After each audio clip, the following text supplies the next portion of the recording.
Timnas Indonesia U17 ingin memulai lembaran sejarah baru di kesempatan kedua Piala Dunia. Pada 2025 ini, Garuda Muda mendapatkan kesempatan kembali berkompetisi di ajang Piala Dunia U17. Setelah edisi sebelumnya juga masuk menjadi tuan rumah. Bedanya, kali ini masuk lewat perjuangan kualifikasi. Maka dari itu, jangan harap jika hasilnya bakal sama.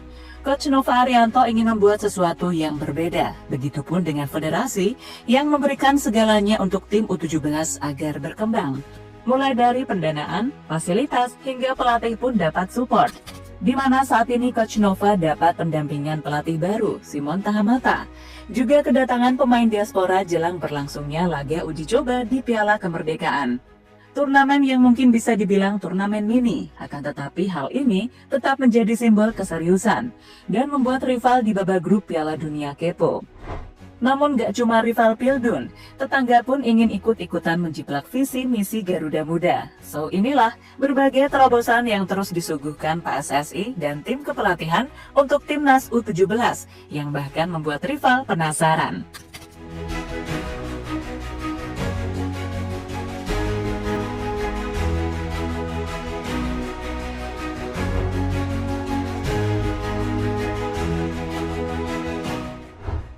Timnas Indonesia U17 sudah seperti anak panah yang baru saja ditarik mundur sejauh-jauhnya untuk bisa melesat lebih jauh dari sebelumnya. Setelah hanya jadi tuan rumah di edisi sebelumnya, kali ini mereka lolos lewat jalur yang sebenarnya, lewat jalur kualifikasi yang keras dan penuh peluh. Dan ini jelas mengubah mentalitas mereka. Jika sebelumnya skuad ini hanya bisa menikmati atmosfer Piala Dunia sebagai tuan rumah, sekarang mereka benar-benar datang sebagai pejuang. Datang ke Qatar bukan untuk jalan-jalan atau sekedar menambah pengalaman, tapi untuk memberi bukti bahwa Indonesia sekecil apapun peluangnya tetap punya nyali buat menciptakan sejarah. Targetnya simpel, lolos dari fase grup. Sederhana di atas lapangan, tapi nyata di lapangan, ini adalah misi yang bikin kepala puyeng tujuh keliling.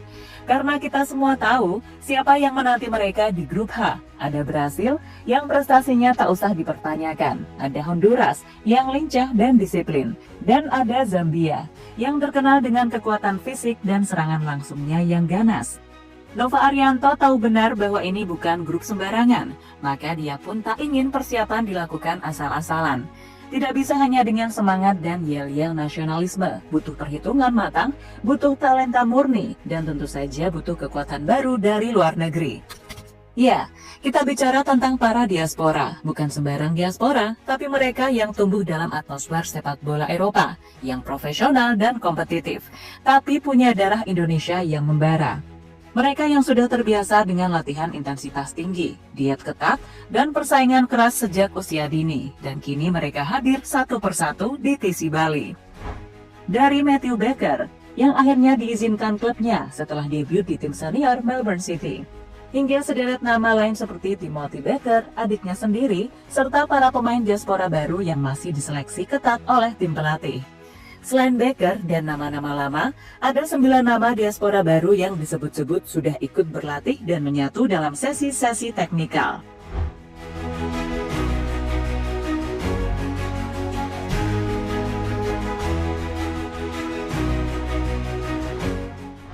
Namun Piala Dunia tak bisa menampung semua. Karena itulah mini turnamen bertajuk Piala Kemerdekaan 2025 pun digelar. Bukan sekedar selebrasi Hari Kemerdekaan. Turnamen ini menjadi medan gladi sesungguhnya untuk menentukan siapa yang pantas dan siapa yang harus rela disisihkan. PSSI pun tak main-main mengundang 3 lawan yang juga lolos ke Piala Dunia U17, Afrika Selatan, Panama, dan Tajikistan. Mereka semua sudah siap datang ke Indonesia mulai 10 Agustus. Artinya, tak ada lagi zona nyaman. Setiap pemain muda baik lokal maupun diaspora harus unjuk kemampuan, harus menampilkan segalanya. Karena Coach Nova menegaskan bahwa daftar baru akan ditentukan di TC terakhir yang dijadwalkan digelar di Spanyol, Yogyakarta, dan Dubai. Memang saat ini bukan skuad akhir kami menuju Piala Dunia, karena selanjutnya masih ada TC di Spanyol, Jogja, dan Dubai. Maka skuad akhir kami akan dilihat terakhir di sana, kata Nova Arianto soal bocoran anak asuhnya yang akan dibawa, sumber Tribun News. Ya, Meski pelatih berkepala pelontos itu memanggil sejumlah nama diaspora baru untuk TC dan seleksi selama Piala Kemerdekaan, akan tetapi pemain lama tetap akan dipantau kelayakannya. Becker kini dipastikan akan membela skuad Garuda Muda usai diizinkan oleh Melbourne City untuk bermain di Piala Kemerdekaan 2025 nanti. Akan tetapi, dua nama lama lain, yakni Lucas Lee dan Nicklas Nielsen, masih belum dipastikan bisa hadir.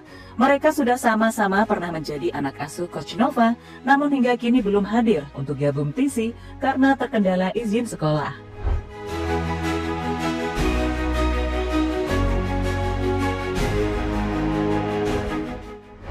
Menariknya, di tengah panasnya seleksi, hadir pula sosok yang memberi warna baru dalam dinamika Timnas U17. Tim kepelatihan juga mendapatkan tambahan pengalaman. Hal ini datang dari sosok kepala pemandu bakat Tim Nasional Indonesia, Simon Tahamata.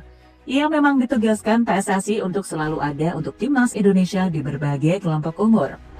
Pria keturunan Maluku yang malang melintang di Eropa sebagai pemain top dan pelatih akademi, kini turun tangan langsung membantu Nova Arianto. Simon tak hanya memberi masukan dari pinggir lapangan, ia bahkan terlihat ikut terjun dalam sesi latihan, mencontohkan, menyemangati, dan mengoreksi. Sikap Nova luar biasa terbuka. Tak ada gengsi dari pelatih lokal, justru ia terlihat antusias belajar dari seniornya. Terima kasih Coach Simon Tahamata berkenan hadir di pengusatan latihan Timnas U17 di Bali. Pastinya kami sangat terbuka dengan kehadiran Coach di Bali.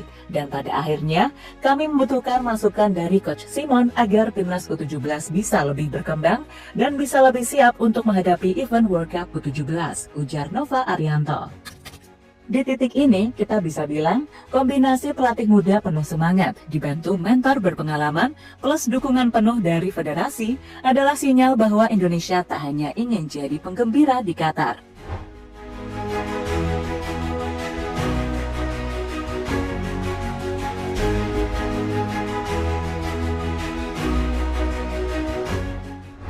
Tapi ingat, yang mengawasi bukan cuma rakyat Indonesia. Brasil, sebagai tim unggulan di grup, juga mulai mengarahkan radar pengintainya. Tim Samba, yang terakhir kali jadi juara pada 2019, tentu tak akan meremehkan lawan siapapun, apalagi Indonesia yang tiba-tiba muncul dengan pasukan diaspora yang sebagian besar punya blueprint Eropa.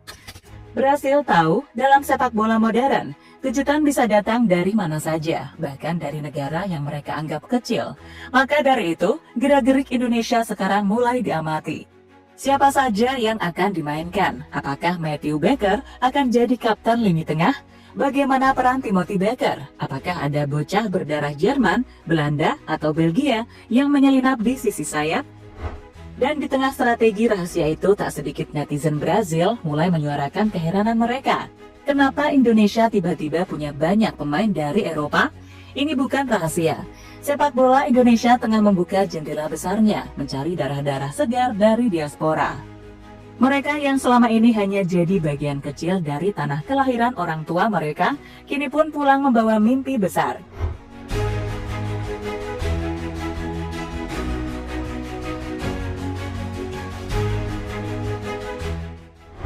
Sementara di sisi lain, tetangga ikut resah. Negeri jiran Malaysia, yang biasanya lebih dahulu selangkah di urusan pengembangan pemain muda, kini mulai mencontek. Mereka menyadari bahwa pendekatan Indonesia lewat diaspora patut diacungi jempol. Maka dari itu, pelatih Malaysia U17 Javier Jorda Ribera mulai memanggil sejumlah pemain luar negeri. Melansir dari Bola Sport, dari 30 pemain Harimau Malaya yang ikut TC jelang kualifikasi Piala Asia U17 2026, 4 diantaranya berasal dari klub luar negeri. Termasuk satu nama beken, Raya Shakil Emir Nanalinggam, pemain muda Queen Park Rangers atau dikenal dengan QPR. Malaysia tampaknya sadar tak bisa terus-menerus mengandalkan kekuatan lokal, harus mulai meniru tetangganya yang diam-diam menyalip di belokan. Tapi satu hal yang perlu dicatat, Indonesia melakukan ini untuk tampil di Piala Dunia, sedangkan Malaysia baru akan mencoba peruntungan di kualifikasi Piala Asia. Perbedaan kelas itu jelas. Indonesia sudah booking tempat di Qatar, sudah bersiap menghadapi Brasil dan Zambia, sudah memanggil pemain diaspora dan pelatih mentor dari Eropa. Sementara Malaysia masih tahap TC untuk kualifikasi Piala Asia U17. Jadi jelas, Indonesia yang sebenarnya jadi panutan, negara yang dulu kerap diremehkan. Kini jadi pemimpin tren di kawasan ASEAN. Langkahnya diikuti, gerakannya dipelajari, bahkan daftar pemainnya pun jadi incaran mata-mata tim lawan. Dan semua ini baru permulaan, karena kisah sesungguhnya baru akan dimulai November nanti di Qatar.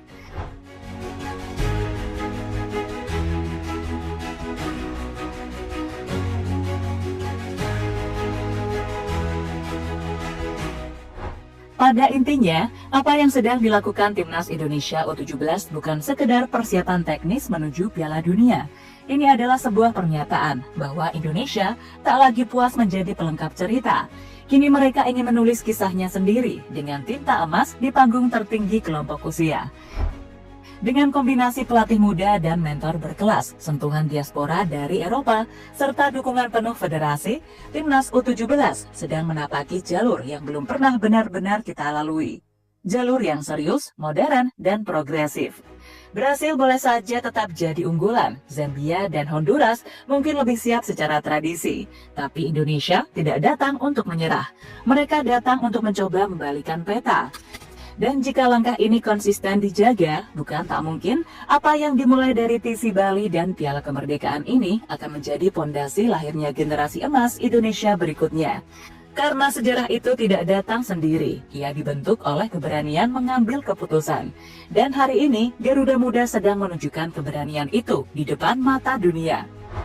November nanti, Qatar tak akan lagi jadi panggung milik negara besar. Kini, saatnya Garuda Muda mendunia.